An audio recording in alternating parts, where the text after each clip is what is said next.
Ted Bundy. At approximately 1:34 a.m. on February 15, 1978, Pensacola police officer David Lee noticed a Volkswagen Beetle sitting behind a restaurant on West Cervantes Street with its headlights off. He followed the car as it pulled onto the road and ran the plates. Stolen. He activated his lights and pulled the car over. There were only 3 officers working in all of Pensacola that night. Lee approached the vehicle alone. The driver got out and lay on the ground. As Lee reached for his handcuffs, the driver rolled over, kicked Lee's legs out from under him, and ran. Lee fired his weapon. The driver was tackled to the ground 2 blocks away. He refused to give his real name for 2 full days. When his fingerprints came back, the Pensacola Police Department realized they had just arrested the most wanted fugitive in America. Theodore Robert Bundy was born on November 24, 1946, in Burlington, Vermont. His birth certificate listed no father. His mother told him she was his sister, and his grandparents told him they were his parents. He grew up living a lie. To the world, Bundy was extraordinary, handsome, intelligent, charming, and articulate. He studied law at the University of Washington. He volunteered at a suicide crisis hotline where he genuinely saved lives. His supervisor at the hotline, a woman named Anne Rule, later wrote one of the most famous true crime books ever published. She had sat beside him 5 days a week for years. She had absolutely no idea. By February 1974, Bundy had begun killing. Young women started disappearing across Washington state, then Utah, and Colorado, then Florida. College students, all of them, all with the same long dark hair parted down the middle, just like the girlfriend who had broken his heart years earlier. He was arrested in Utah in 1975 when an officer found rope handcuffs and a ski mask in his car. He told the officer the ski mask was for skiing. The officer believed him. He was convicted only of kidnapping and sent to prison. He then escaped from a courthouse library window, jumped from the 2nd floor, and ran into the Colorado mountains. He was free for 6 days before being recaptured. Then, on December 30th, 1977, while prison staff were away on Christmas break, he escaped again, sawed through the ceiling of his cell, lost 35 pounds deliberately just to fit through the hole, and made it all the way to Florida. On January 15, 1978, he broke into the Chi Omega sorority house at Florida State University at 3 a.m. and attacked 4 women in their beds. 2 of them never woke up. On January 24, 1989, Ted Bundy was executed in the electric chair at Florida State Prison. Outside the prison walls, a crowd had gathered. Some held signs that read, "Burn, Bundy, burn." Some cheered. Some set off fireworks.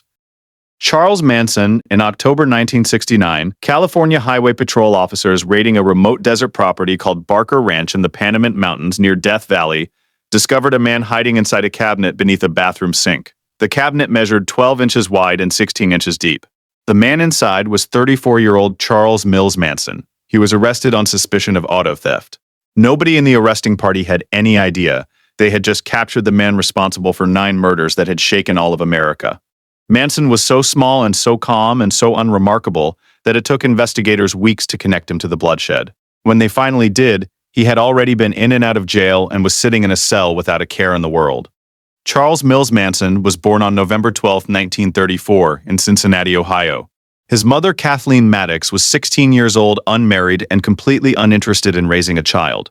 She gave him her surname after briefly marrying a man named William Manson. She then largely abandoned him. Manson spent most of his childhood in reform schools and juvenile detention facilities. By the age of 13, he had already been arrested for burglary. By 17, he was in federal prison for taking a stolen car across state lines. In total, Manson spent more than half of his first 32 years of life behind bars. It was 1967. The summer of love. Haight-Ashbury was overflowing with runaways searching for meaning. Charles Manson was small, intense, and magnetic, utterly convinced of his own divine importance. He began gathering followers, mostly young women, mostly teenagers. He told them he was Jesus Christ, that a race war was coming, that the Beatles had predicted it in Helter Skelter, that only his family would survive. He moved them to Spawn Ranch, a disused Western movie set in the hills above Chatsworth, California. By summer 1969, he had built a group of devoted followers who would do anything he asked, anything at all. On the night of August 8, 1969, Manson sent 4 followers to 10050 Cielo Drive in Benedict Canyon. Sharon Tate, a 26-year-old actress, 8.5 months pregnant, was inside with friends. They broke in and murdered everyone. The following night, Manson himself drove his followers to the home of Leno and Rosemary LaBianca. He went in first, tied them up, then left and sent his followers to finish it. Helter Skelter was written on the refrigerator in the victim's blood. 7 murders in 2 nights. Los Angeles was terrified. Police had nothing. The case broke open inside a jail cell. Susan Atkins, arrested on an unrelated charge, started talking to cellmates at the Sybil Brand Institute. She told them everything. Sharon Tate, who gave the orders, all of it. The cellmates went to police. Warrants were issued. On January 25, 1971, Manson was convicted of first-degree murder and sentenced to death. In 1972, California abolished the death penalty and his sentence became life. He applied for parole 12 times, denied every single time. On November 19, 2017, Charles Manson died of natural causes in Bakersfield, California. The Jeffrey Dahmer. Jeffrey Lionel Dahmer was born on May 21, 1960, in Milwaukee, Wisconsin. From a young age, he had an unusual obsession with the bones and internal organs of dead animals.